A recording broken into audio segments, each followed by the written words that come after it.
Hello friends, welcome to the new episode of my channel. আমি অরিত্র। এখন আমরা কথা বলবো হচ্ছে একটি বাংলা ছবি নিয়ে, যার নাম হচ্ছে অপ্রকাশিত বলে। এই ছবিটা রিলিজ করে গেছে অলরেডি, 5 সেপ্টেম্বর রিলিজ করে গেছে, অনেকদিন হয়ে গেছে। ছবিটা এখনো কিন্তু রানিং আছে।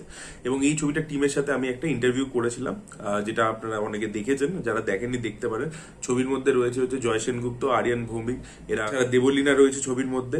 তো আপনারা ছবিটা দেখতে পারেন। ছবিটা কিন্তু খুব ইন্টারেস্টিং একটা ছবি হয়েছে। ছবিটার বিষয়বস্তুটা খুব ইন্টারেস্টিং। তো আমরা এখানে দেখতে পাচ্ছি যে একজন রাইটার আছে, যেটা জয় সেনগুপ্ত প্লে করছে। এবার সে মানে অনেক বছর ধরে আর কি সেরকম তার লেখাগুলো অত পপুলার হয়নি। সেখানে একটা অন্য রাইটার, নতুন একজন রাইটার, সে নাম করে যাচ্ছে।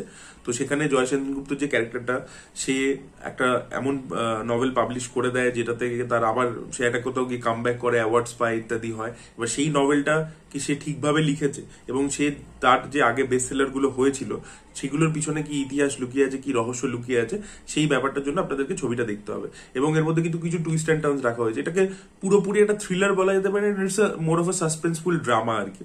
তো এখানে যে স্টোরি টেলিংটা, মানে একটা স্টোরি না, ভালো স্টোরি তখনই হয় যেটা রিভিল করে নিজেকে, মানে গ্র্যাজুয়ালি আনফোল্ড করতে থাকে নিজেকে। তো সেই জিনিসটা কিন্তু এই ছবিটার মধ্যে হয়েছে। তো এখানে এই ক্যারেক্টারটার মধ্যে কিন্তু অনেকগুলো শেডস আমরা দেখতে পাই। জয় সেনগুপ্তর ক্যারেক্টারটার মধ্যে প্রথমে একরকম ভাবে শুরু হয়, তারপরে ক্যারেক্টারটার মধ্যে ধীরে ধীরে ধীরে ধীরে অনেক কিছু রিভিল হতে থাকে। তো সেই জিনিসটা খুব ভালো লেগেছে আমার।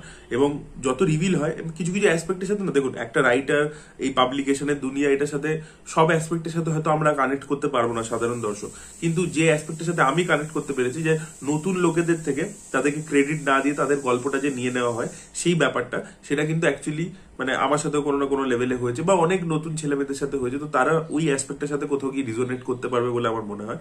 তো এই অনেক রকমের দিক রয়েছে, এবং কোথাও গিয়ে এই যে গল্পগুলোর পিছনে যে ব্যাক স্টোরিগুলো, সেই ব্যাপারগুলো কিন্তু খুব মানে রিলেটেবল আর কি। সেখানে ডোমেস্টিক ভায়োলেন্সের অ্যাঙ্গেল উঠে আসছে, সেখানে আরো নানান রকমের সোশ্যাল ইস্যুস উঠে আসছে। তো সেইগুলোকে হাইলাইট করা হয়েছে। এবং এই লোকটা মানে লাস্ট একটা খুব ভালো বিগ রিভিল আছে আর কি, যেটা আমরা গোটা ছবি জুড়ে বুঝতে পারি না। সেই জিনিসটা খুব সুন্দর করে ইন্টিগ্রেট করা হয়েছে। আমরা বুঝতে পারি না আরিয়ানের ক্যারেক্টারটার দিকে যে কি আসতে চলেছে, কি হতে চলেছে। তো সেগুলো খুব ভালো ছিল আর কি। এবং ইমোশনও রয়েছে ছবিটার মধ্যে, সেটাও কিন্তু বেশ ভালোভাবে ওয়ার্ক করে। আর ডেফিনেটলি যে জিনিসটার কথা বলতে হবে, যেটা সবচেয়ে tangible aspect of a film, সেটা হচ্ছে অভিনয়। তো এখানে কিন্তু জয় সেনগুপ্তর কাজ খুবই ভালো ছিল, সেই আর কি মুখ্য চরিত্র প্লে করছে। এছাড়া আরিয়ানও কিন্তু নিজের জায়গায় বেশ ভালো কাজ করেছে, দেবলীনার কাজ ভালো ছিল। আর এছাড়া এখানে লামা রয়েছেন, তার কাজও বেশ ভালো ছিল। এবং রানা বাসু ঠাকুর, তিনি এখানে পুলিশ অফিসারের চরিত্র করেছেন। তিনি এই ছবির পিআর এরও দায়িত্ব সামলেছেন আর কি। তো ইন্টারভিউর মধ্যে উনি ছিলেন, আপনারা ইন্টারভিউটা চাইলে কি চেক করতে পারেন, নানা রকম ইন্টারেস্টিং ফ্যাক্ট উঠে আসবে। এবং তার সাথে ওই ইন্টারভিউটার মধ্যে এগুলোও কথা হয়েছিল যে ইন্ডাস্ট্রিতে আর কি যারা ছোট প্রডিউসাররা নতুন ইন্ডিপেন্ডেন্ট ভাবে কাজ করতে আসে, তাদের সাথে কি কি ম্যাল প্র্যাকটিসেস করা হচ্ছে। তো সেই ব্যাপারগুলোর দিকেও অনেকটা আলোকপাত করা ছিল। তো এনিওয়ে, তো এই রানা বাসু ঠাকুর যে পুলিশ অফিসারের চরিত্রটা করেছে, ওই ক্যারেক্টারটা না, মানে পুলিশ না, এমনিতে দেখবেন যে মানে যেরকম আমরা সিনেমাতে দেখি যে চিৎকার চেঁচামেচি করছে, খালি মারধর করছে, সেরকম নয়।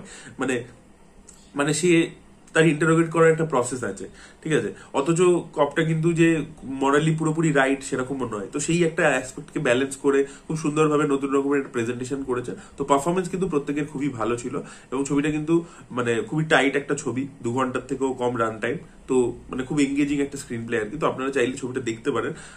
নন্দন নজরুল তীর্থতে এখনো চলছে ছবিটা, অবশ্যই গিয়ে আপনারা চেক আউট করুন। আপনাদের আশা করি ভালো লাগবে। যারা ছবিটা দেখে ফেলেছেন তাদের কি বক্তব্য অবশ্যই কমেন্ট সেকশনে জানাবেন। এই ভিডিওটা ভালো লেগে থাকলে লাইক করুন, শেয়ার করুন, চ্যানেলকে সাবস্ক্রাইব করতে ভুলবেন না। Bye bye.